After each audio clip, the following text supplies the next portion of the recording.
to that role before she was actually given it. I'm going to go to Mark White now. Mark, Liam, thank you very much, by the way. Mark White, our Home and Security editor. You're a busy man, Mark. What's the latest?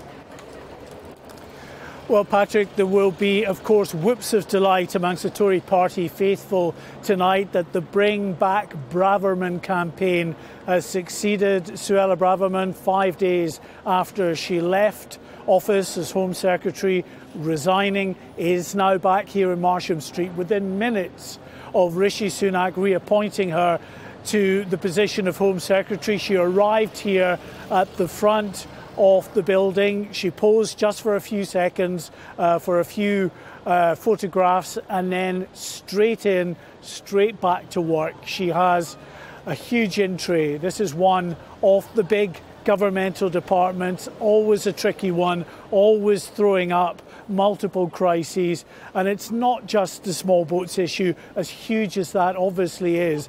There's an issue around violent crime and the levels of violent crime which are far too high. There's a crisis of confidence in policing of late, especially within the country's biggest police force, the Metropolitan Police Force here in London. And there's those pesky eco-warriors who are causing such turmoil and disruption on the streets of London in particular on a daily basis now. The government is, as we speak, trying to push through additional legislation to deal with these protesters, to ensure that there will be stiffer sentences for those involved in these kind of disruptive tactics to try to dissuade them from doing that. A big, busy entry for Suella Braverman, but a great deal of delight, no doubt, within the Conservative Party that this woman is back in office here in Marsham Street and will deal with, of course, the small boats crisis as our #1 priority.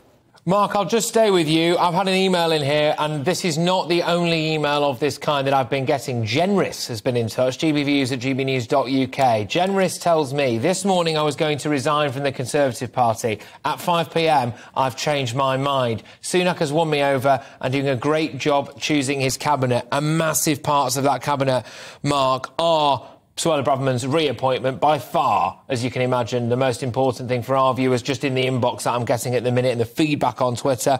Also, Dominic Raab at Justice, something else that's in your brief. I believe it was you who we were live with when James Cleverly was announced as the Foreign Secretary as well. So and Ben Wallace, indeed, so who's deemed to be a pretty steady pair of hands when it comes to defence. But just in terms of Raab, he's Brexit. You've got Braverman, Brexit as well. You've got Sunak, Brexit. And what are some of the key issues facing this country at the minute? Law and order, immigration, the economy. And actually, it might be quite refreshing, Mark, to see people who voted for Brexit to have Brexiteers in those three positions of power.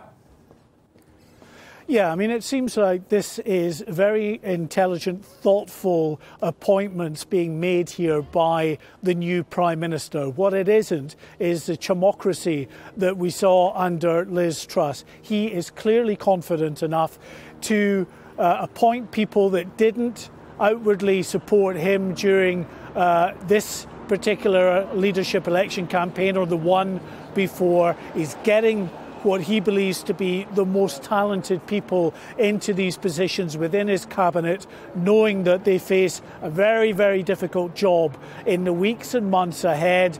But that is the cabinet that he feels is best placed to try to get the economy and many other aspects of this country back on an even keel again. We're seeing that today in these appointments. And as you say, you know, Suella Braverman, just one of the appointments that will restore some faith within the party. People very concerned that they've been left out of this particular process to appoint Rishi Sunak. The decision as well to keep the Foreign Secretary in place at a time of tumult around the world, not least, of course, that war raging in Ukraine. And, of course, the Defence Secretary, Ben Wallace, seen to have done such an excellent job in his time as Defence Secretary, a former army officer himself, well regarded amongst the military, and now staying in that position, of course, and Jeremy Hunt, as we were mentioning before, a very important position of Chancellor. He has decided that for reasons of stability, for reasons of ensuring that there's confidence within the markets as well, Jeremy Hunt is staying in place.